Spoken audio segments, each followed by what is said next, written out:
अभी हम संक्षिप्त में चर्चा करेंगे वेट लॉस के कॉजेज के संदर्भ में। तो जो हमारे जो शरीर में जो वेट है, तो किस किस वजह से हमारे शरीर की वेट है। एक तो मसल हो गई, बोन हो गई, राइट, फैट हो गई, और भिसरा सब जितने हैं, लीवर, लंग, स्प्लीन, वो सब हो गई, स्किन हो गई। तो इस सब की वेट तो लगभग कंस्टेंट ही होती है। जो हमारी फैट है और मसल है, इसकी वेट फ्लक्चुएट होती रहती है। If person goes and consuming lots of calories खाने लगेगा तो क्या होगा, फैट की सेल की मात्रा बढ़ जाएगी। वो पर्सन बहुत सारे जिम एक्टिविटी करने लगेगी तो मसल सेल की मात्रा बढ़ जाएगी। ये जो हमारे शरीर में सिंथेसिस और ब्रेकडाउन की जो प्रक्रिया है, सिंथेसिस और ब्रेकडाउन की, ये कॉन्स्टेंटली होती रहती है हमारे शरीर में। इफ़ सिंथेसिस डिक्रीजेज, ये जो मसल फैट की सिंथेसिस वो घट जाए तब भी वेट लॉस हो जाएगी। या फिर इसकी ब्रेकडाउन में इसकी विनाश तेज़ी से होने लगी तब भी वेट लॉस हो जाएगी।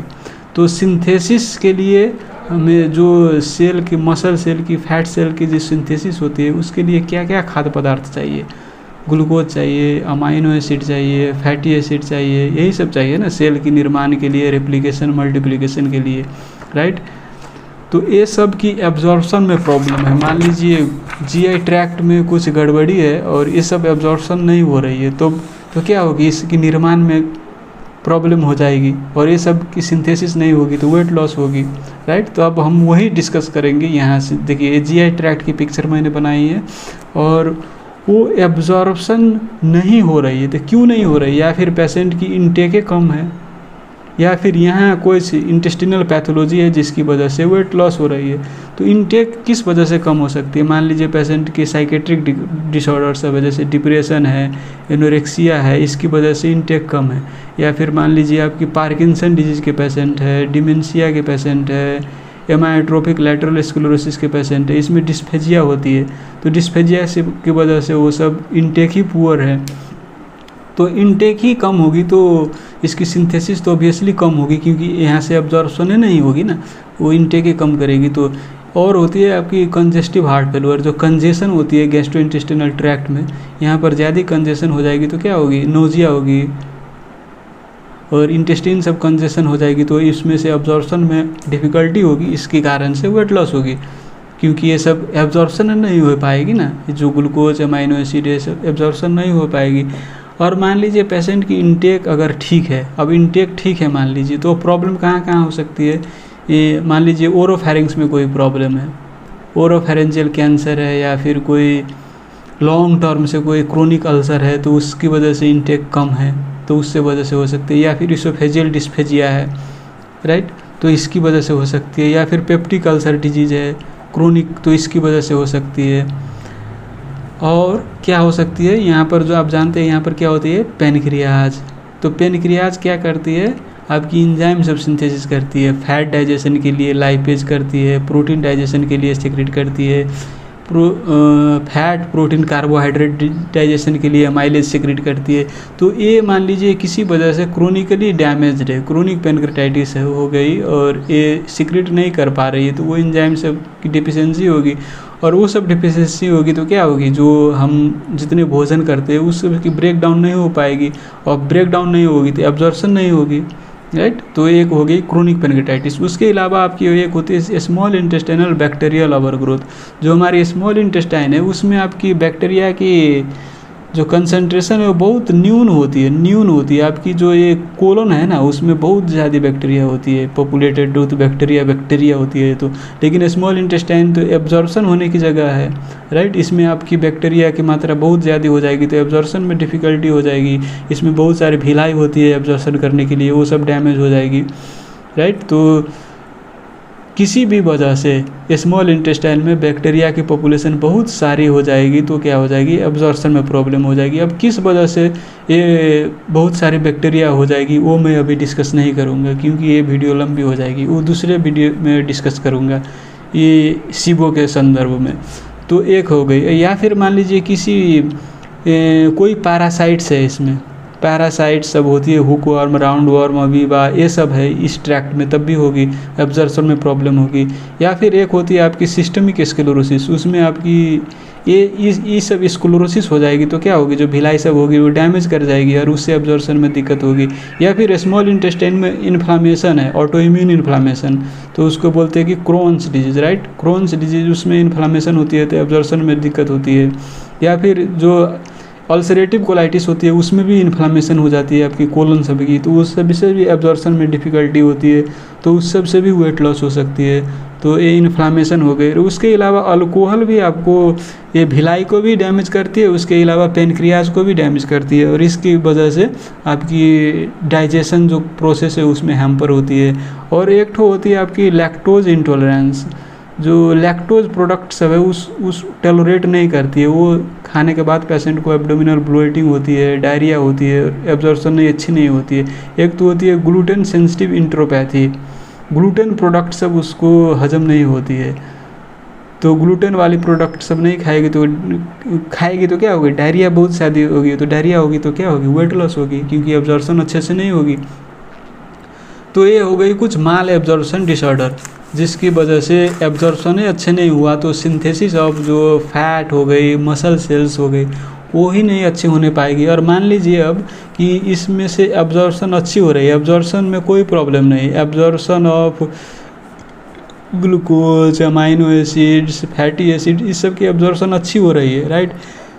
लेकिन प्रॉब्लम कहाँ पर है, जो यहाँ से लेकर उसको सेल तक जाएगा उसमें प्रॉब्लम है। इंसुलिन की रोल क्या है, इंसुलिन ग्लूकोज को सेल के भीतर ले जाने में हेल्प करती है, और वो डेफिशिएंसी है इंसुलिन की, डायबिटीज़ की पेशेंट है तो क्या होगी, ये नहीं जाएगी भीतर, सेल के भीतर तो नहीं जाएगी, तो सेल रिप्लिकेशन मल्टीप्लिकेशन में हैम्पर करेगी, सेल की ग्रोथ नहीं होगी तो वेट लॉस होगी।